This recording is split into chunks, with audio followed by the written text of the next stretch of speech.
Modern Real Estate Practice, page 164. Disclosed dual agency.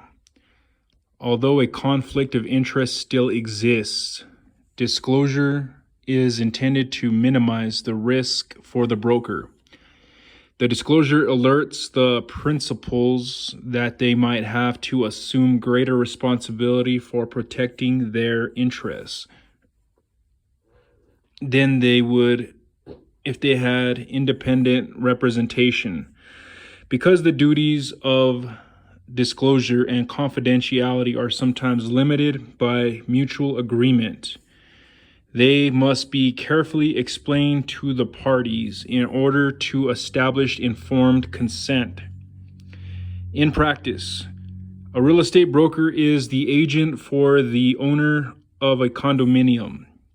A prospective buyer comes into the broker's office and asks her to represent him in a search for a single-family home on a large lot.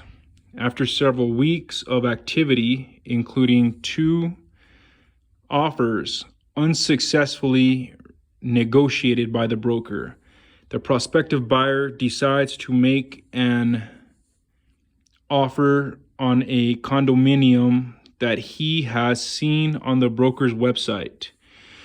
He tells the broker that he wants to make an offer and asks for the broker's advice on a likely price range.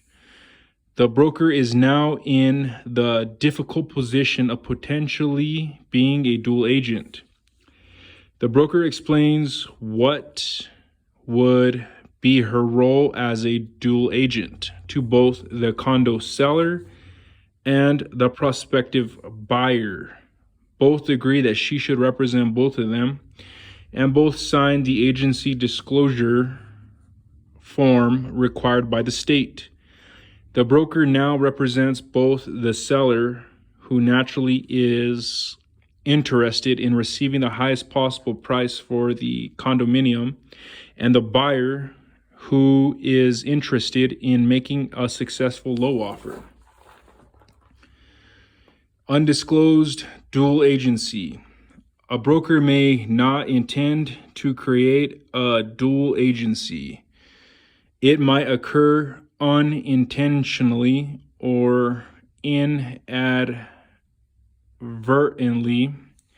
Sometimes the cause is carelessness. Other times, a sales associate does not fully understand the fiduciary responsibilities of agency. Some sales associates lose sight of other responsibilities when they focus intensely on bringing buyers and sellers together. For instance, a sales associate representing the seller might suggest to a buyer that the seller will accept less than the listing price. Or the same sales associate might promise to persuade the seller to accept an offer that is in the buyer's best interests. Giving a buyer any specific advice on how much to offer can lead the buyer to believe that the sales associate represents the buyer's interest in and is acting as the buyer's advocate. Any of these actions can create an implied agency with the buyer and violate the duties of loyalty and confidentiality to the principal-seller.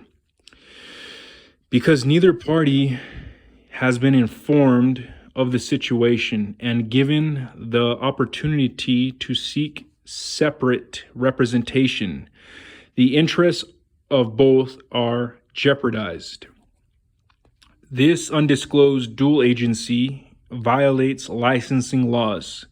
It can result in the rescission of the sales contract, forfeiture of a commission, a lawsuit for damages, and possible license problems. In practice,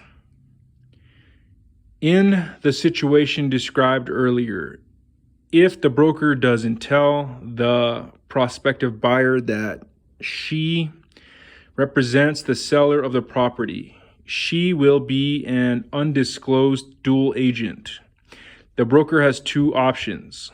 First, knowing the prospective buyer's comfortable financial situation and intense desire for the property, she might choose not to tell the buyer about the dual agency situation.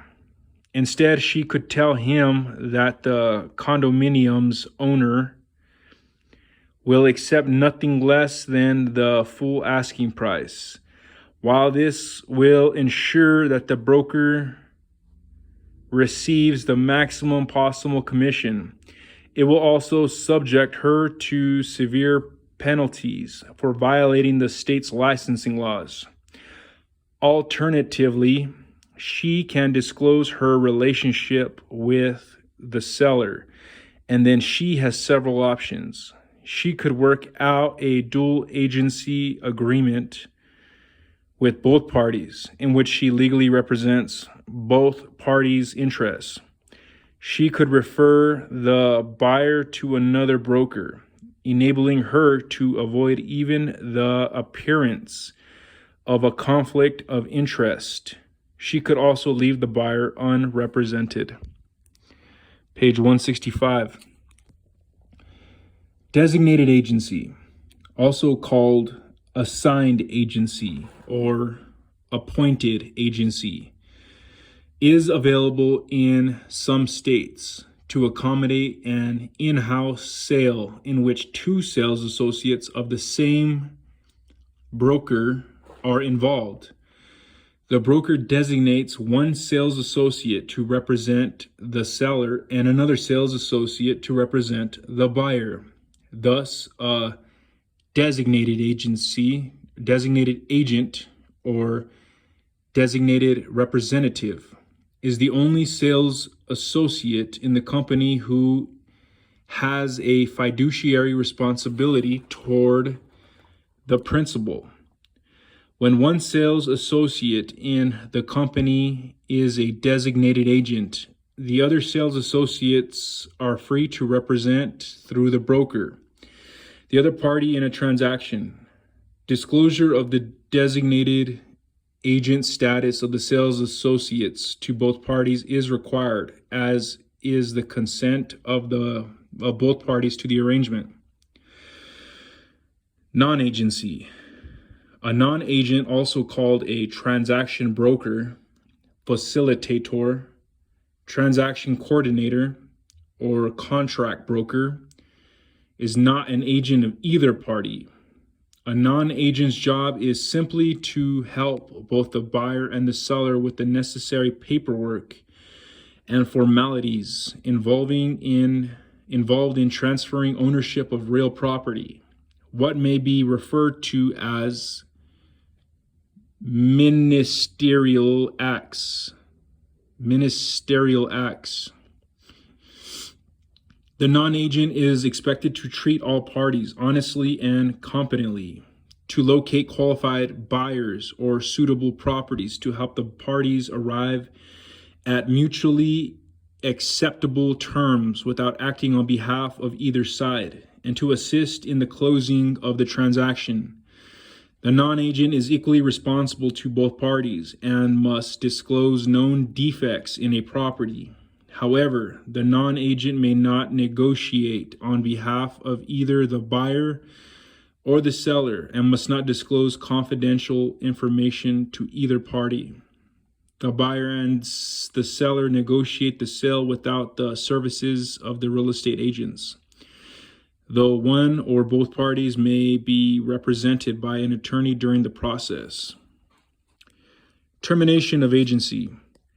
An agency may be terminated for any of the following reasons: completion, performance, or fulfillment of the purpose for which the agency was created, death or incapacity of either party, destruction or condemnation of the property, expiration of the terms of the agency, Mutual agreement by all parties to cancel the contract.